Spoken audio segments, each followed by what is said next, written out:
बिस्मिल्लाहिर्रहमानिर्रहीम, अस्सलाम वालेकुम। आप देख रहे हैं खुर्रम शहजाद एक्सक्लूसिव और आज फिर हम बात करेंगे लाहौर वाक़े पर, जो कि अभी तक उसकी गुत्थियां जो हैं वो सुलझी नहीं हैं। और अब ये जो केस है ये एक नया मोड़ ले रहा है और वो मोड़ ये है कि जो कहानी हमें पुलिस सुना रही है शायद वो मुकम्मल तौर पर दुरुस्त नहीं है। और ये जो गैर मुल्की लड़कियां थीं जो कि रज़ा डार ने अगवा की थी, उसकी जो बरामदगी हुई है और जो गिरफ्तारी हुई है मुलज़मान की,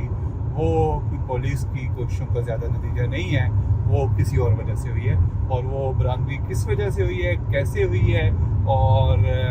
ये सारे केस में नया मोड़ क्या आ रहा है, इस बारे में हम बात करेंगे और आपको कुछ नई तफसीलात से आगाह करेंगे। लेकिन पहले आप सब्सक्राइब कर लें खुर्रम शहजाद एक्सक्लूसिव को।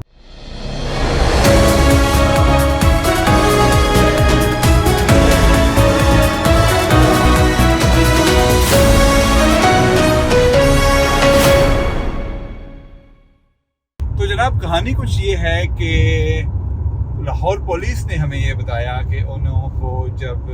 15 पर कॉल आई किसी गैर मुल्की नंबर से, तो उन्होंने उसके बाद 2 घंटे में इन गैर मुल्की लड़कियों को बरामद कर लिया। न सिर्फ उन्हें बरामद कर लिया बल्कि उन्होंने इस सारे वाक़े के मरकज़ी मुल्ज़िम रज़ा डार को गिरफ्तार भी कर लिया। लेकिन अब जो तफसीलात सामने आ रही हैं वो कुछ और बता रही हैं। इसमें कोई शक नहीं कि रज़ा डार गिरफ्तार है, इसमें कोई शक नहीं कि वो जो गैर मुल्की लड़कियां थीं उन्हें सिर्फ बरामद हुई बल्कि उन्होंने अपने बयानात रिकॉर्ड करवाए, उनका मेडिकल भी हुआ और वो अब अपने घरों को वापस अपने ममालिक में रवाना हो चुकी हैं। लेकिन अभी तक ये क्लियर नहीं है कि जो पुलिस हमें कहानी सुना रही है उसमें कितनी सदाकत है और जो दूसरी तरफ डार फैमिली कहानी सुना रही है उसमें कितनी सदाकत है। अब कुछ नए इंकशाफात इस तरह हुए हैं जो ये बता रहे हैं, जिनसे ये लग रहा है कि जो ये लड़कियां बरामद हुई हैं ये उस एक्सीडेंट के नतीजे में हुई हैं जो रज़ा डार की गाड़ी के को पेश आया जब वो इन लड़कियों को लेकर कहीं जा रहे थे। इसमें बहुत सारी शवाहिद मिल रहे हैं, बहुत सारी नई इत्तलात मिल रही हैं। लेकिन एक व्लॉगर हैं और यूट्यूबर हैं यासिर शामी, आप लोग उन्हें जानते होंगे, काफ़ी दिलचस्प वीडियोस वो करते हैं। तो उन्होंने कुछ थोड़ी सी लाहौर में, चूँकि हम खैर लाहौर में हैं, मेरी इस्लामाबाद में बैठ के रिपोर्टिंग कर रहे हैं इस पर, वो चूँकि लाहौर में हैं और वो काफ़ी अच्छा काम करते हैं, वहाँ पे ग्राउंड वर्क बहुत अच्छा करते हैं, अच्छी अच्छी स्टोरीज ढूंढते हैं। तो उन्होंने थोड़ा सा ग्राउंड वर्क किया है इस इशू पे और वो उन जगहों पर गए जहाँ से उन लड़कियों की बरामदगी हुई थी। उन्होंने वहाँ से कुछ CCTV फुटेजेस से कुछ फुटेज निकाली और फिर वो पहुँच गए उस कपल तक, उस फैमिली तक जिनकी गाड़ी से रज़ा डार की गाड़ी टकराई थी। तो उसके बाद जो इसके अलावा भी कुछ और तफसीलात सामने आ रही हैं और ये सारी तफसीलात जब इकट्ठी हुई, जब हमने इनके डाट कनेक्ट किए, तो उससे ये लग रहा है कि जो पुलिस का वर्जन है उसमें ज़्यादा सच्चाई नहीं है। तो अब तक की जो नई तफसीलात सामने आई हैं उनके मुताबिक कि लड़कियां जब एक्सीडेंट हुआ उस फैमिली से रज़ा डार की गाड़ी का, तो वो ज़ाहिर जब एक्सीडेंट होता है तो एक तो जो ड्राइवर होते हैं दोनों पैनिक हो जाते हैं, तो वो गाड़ियाँ रुक भी जाती हैं। तो गाड़ियाँ रुकी तो अगली गाड़ी का ड्राइवर जिससे रज़ा डार की गाड़ी ने हिट किया था वो बाहर निकल के आया और उसने रज़ा डार से पूछा कि भाई क्यों मारी है तुमने गाड़ी, मेरी गाड़ी को पीछे से। तो इस दौरान उन लड़कियों को मौका मिल गया, वो लड़कियां गाड़ी से नीचे उतरी गई, भाग गई और उन्होंने करीबी वो जो ऑयल चेंजिंग वर्कशॉप थी, फिल्टर हाउस उसका नाम था, उसमें जाके बना ली और हेल्प के लिए चिल्लाई। तो जब वो हेल्प के लिए चिल्लाई और उन इंग्लिश बोल रही थी, उन लोगों को बताया कि हमें अगवा किया गया था, तो लोग ज़ाहिर इकट्ठे हो गए, मजमा अवाम में लग जाता है जब इस तरह का वाक़या होता है। तो इतने सारे लोग इकट्ठे हुए, तो वहाँ से जो वो दुकानदार थे, जो तफसीलात सामने आ रही हैं जहाँ पे उन्होंने बना ली, बताया जाता है कि उन्होंने 15 पर कॉल की। उसके बाद वहाँ से उससे पहले एक जो ट्रैफिक वार्डन आया, उसके ज़रिए उन्होंने लड़कियों को कहीं भेजने की कोशिश की, लेकिन वो वार्डन के साथ जाने पे तैयार नहीं थी। फिर जो है वो एक और पुलिस वैन आई, फिर उसके साथ गई, फिर वो गाड़ी ख़राब हो गई और फिर पीछे से एक जो 15 पर कॉल की गई थी उससे फिर पुलिस आई और फिर उन्होंने इन लड़कियों को रिकवर किया और फिर इनको ले जाया गया सर्विसेज अस्पताल, जहाँ पर इनका मेडिकल करवाया गया और फिर जो मजिस्ट्रेट हैं वहाँ के लाहौर के जुडिशल मजिस्ट्रेट उनके सामने जाके इन्होंने दफ़ा 164 का बयान रिकॉर्ड कराया, जिसमें इन्होंने सारी तफसीलात बताई जो उनके साथ हुआ, जो ज़्यादतियाँ, जो जुल्म होता रहा 2-3 दिन तक और किस तरीके से वो पहुँची। हमने कल भी आपको बताया था, वो इस्लामाबाद उन्होंने लैंड किया था, मैरियट होटल में वो ठहरी रही हैं, फिर नथिया गली भी वो गई, वहाँ पे उन्होंने खाना खाया रज़ा डार के साथ, फिर इस्लामाबाद में भी एक जगह खाने के लिए गई। तो वो 2-3 दिन जो उनके साथ घूमती रही, उसके बाद फिर वो चली गई लाहौर, और लाहौर में एक घर में वो रज़ा डार जो है उनको लेके गए और उन्होंने कहा जी कि मेरी आंटी की बर्थडे है और उनको मैंने केक देना है। तो उन्होंने बाकायदा केक बनवाया, केक लेके गए, और जब उस घर के अंदर गए तो वहाँ पे कोई नहीं था, और थोड़ी देर बाद उनके 3 लोग आ गए जिन्होंने इनको रस्सियों से बांध दिया और फिर वहाँ पे किडनैप किया। और फिर वो तफसीलात हमने आपको बताई थी, बाकी जगहों पे भी चल रही है कि 2-3 दिन तक उनके साथ ज्यादती होती रही, तशद्दुद होता रहा और बहुत ही बुरा सलूक उनके साथ किया जाता रहा। अब कहानी ये इस तरह है कि वो लड़कियां जो थी ना, वो भी बड़ी उन्होंने तहकीक की, और तहकीक करने के बाद जो है वो आई थी यहाँ पे। वो बेसिकली उन्होंने जब रज़ा डार की तस्वीरें देखी, जब वो उनकी साबिक वज़ीर-ए-आज़म के साथ, अली डार साहब के साथ, तो वो ज़ाहिर है मुतमईन हो गई कि ये किसी बड़ी फैमिली का बच्चा है। और उन्होंने अपने तौर पे तफ्तीश भी की यहाँ आने से पहले, और उन्होंने ये चेक किया होगा, ज़ाहिर है कि जो अगर नवाज शरीफ साहब की तरह तस्वीर थी या किसी और साबिक वज़ीर-ए-आज़म साहब के साथ तस्वीर थी या अली डार साहब के साथ तस्वीर थी, तो उन्होंने ये तफ्तीश की। उन्होंने अपने बयान में बताया कि तफ्तीश की कि ये है हमने कि ये कौन है, और फिर जब हमें कंफर्म हो गया कि साबिक वज़ीर-ए-आज़म है और अली डार पंजाब हुकूमत के आम रुकन है, और वो जो रज़ा डार था ख़ुद को अली डार का साहबजादा बता रहा था, बेटा भांजा उनका वैसे, लेकिन चलें उनका बच्चा ही हुआ, फैमिली में बच्चे सारे सबके एक जैसे होते हैं। तो वो उससे उन्होंने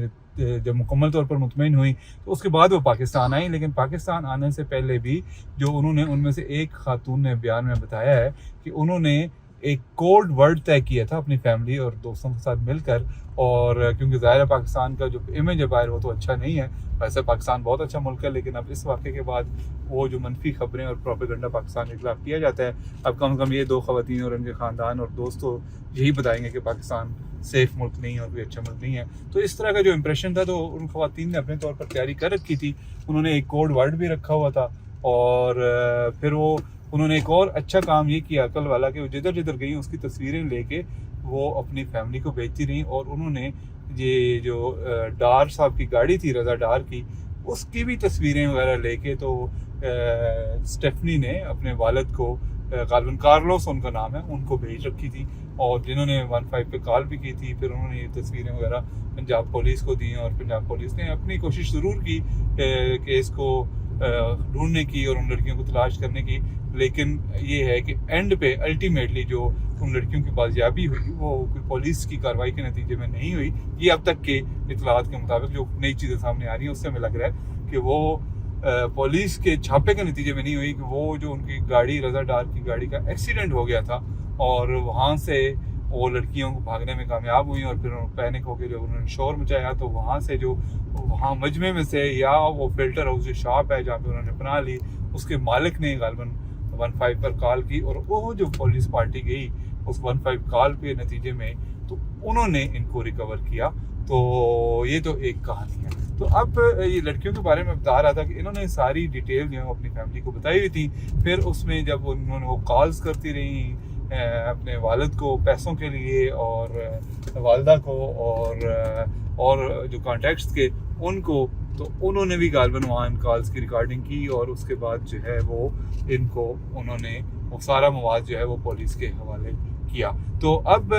इतलात के मुताबिक वो जो 8 लोग मुलव्वस थे इस सारे केस में, और जो इतलात हम तक पहुँच रही हैं उनके मुताबिक वो 8 के 8 लोग गिरफ्तार हो चुके हैं, बशमूल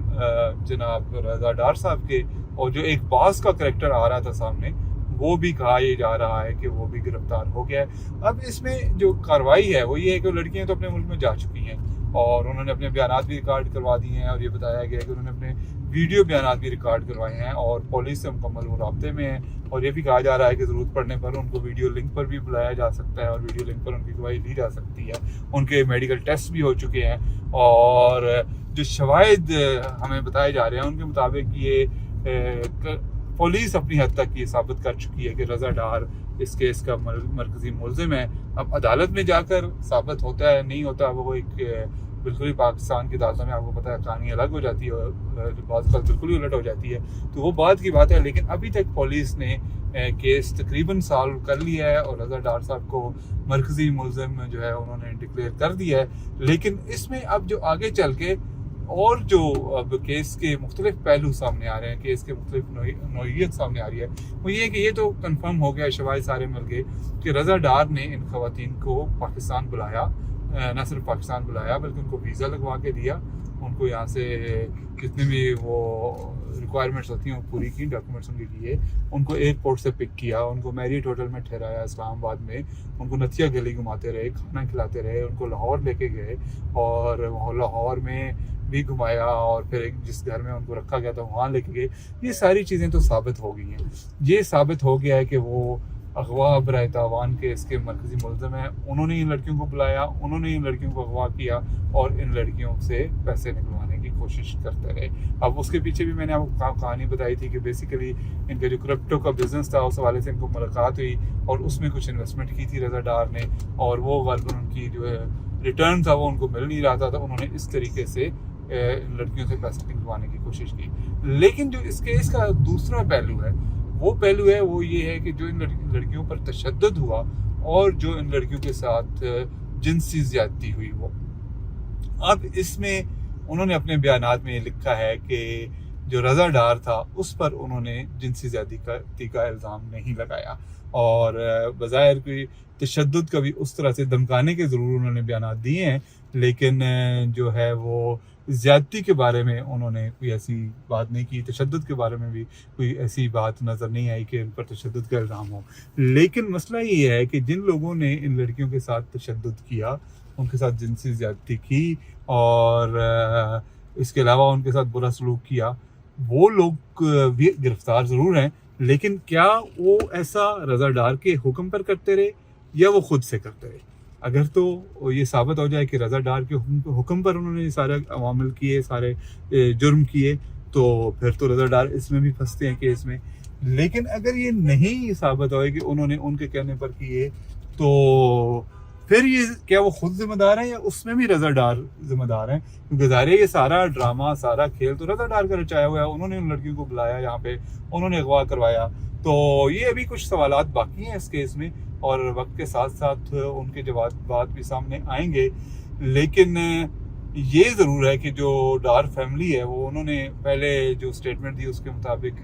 वो ये था कि रज़ा डार तो खुद विक्टिम था और खुद अगवा हुआ है वगैरह वगैरह। फिर उन्होंने ये भी कहा जी कि इसके साथ फ्रॉड हुआ है, स्कैम हुआ है, इसके पैसे चले गए, और फिर उन्होंने कहा जी कि खुद अगवा हुआ है, विक्टिम था, खुद वहाँ उन लड़कियों के साथ रहा है। लेकिन अब जो है वो शवाहिद कुछ और बता रहे हैं कि वो रज़ा डार विक्टिम नहीं था बल्कि एक्यूज्ड है और उसकी इन्वॉल्वमेंट है इन लड़कियों के अगवा में। तो ये अब आगे चल के केस क्या रुख इख्तियार करता है, क्या पता एंड पे पता चले जी कि नहीं ये सारा कुछ गलतफहमी की बुनियाद पर था। पाकिस्तान में आपको पता है केसेस बड़े जल्दी, ये मैंने पहले भी कहा है कि मुख्तलिफ टर्न ले लेते हैं और जहाँ पर बड़े लोग इन्वॉल्व होते हैं वहाँ तो केसेस ख़त्म ही हो जाते हैं। अब एन मुमकिन है इसमें जो है वो डार फैमिली जो है ज़ाहिर पावरफुल लोग हैं, अमीर लोग हैं, तो वो इन लड़कियों से दोबारा रब्ता करके कुछ ऐसी डील कर लें कि इनको माफ़ी मिल जाए। लेकिन वक्ती तौर पर रज़ा डार साहब फंस चुके हैं। अब आगे हमें देखना होगा कि आगे क्या होता है इस केस में। कहा ये जा रहा है कि मरीम नवाज़ ने बड़ा स्टैंड लिया है और उन्होंने इस केस की जो गैर जानबदाराना तरीके से तफ्तीश और प्रोसीजर है उसके हुक्म दिए हैं। लेकिन हम देखते हैं कि वो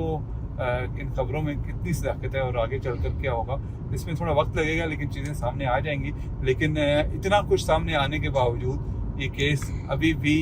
इसमें कई टर्न आएंगे और हतमी तौर पर नहीं कहा जा सकता कि जो अभी तक सामने आ रहा है वही हकीकत है, ये वही ठीक है। कल ये नया रुख भी इख्तियार करेगा, ये केस लंबा चलेगा। एंड पे हो सकता है रज़ा डार साहब विक्ट्री का निशान बनाते हुए बाहर तशरीफ ले आएंगे कि मैं तो मजलूम हूँ, मेरे पे तो इल्ज़ाम था और मैं तो बरी हो गया हूँ, मैंने तो कुछ भी नहीं किया, सब गलतफहमी का नतीजा था। और ये भी हो सकता है कि हुकूमत स्टैंड ले और शवाहिद उनके खिलाफ जाएँ और उनको सज़ा मिल जाए। लेकिन जो भी होगा, जैसा भी होगा, हम केस अभी बहुत इंटरेस्टिंग फेज़ में है, आगे बढ़ रहा है और हम आपको इसकी तफसीलात बताते रहेंगे। जो नई मालूमात मिलेंगी हम आपको उससे आगाह करेंगे, लेकिन उसके लिए ज़रूरी है कि आप खुर्रम शहजाद एक्सक्लूसिव को सब्सक्राइब ज़रूर कर लें और उसको लाइक भी करें, उसको शेयर भी करें और बेल आइकन ज़रूर दबाएं ताकि जितनी भी मालूमात हैं ये फौरी तौर पर बराह रास्त आप तक पहुँच जाए। आज के लिए इतना ही, इजाज़त दीजिए, फिर मिलेंगे। अल्लाह हाफ़िज़।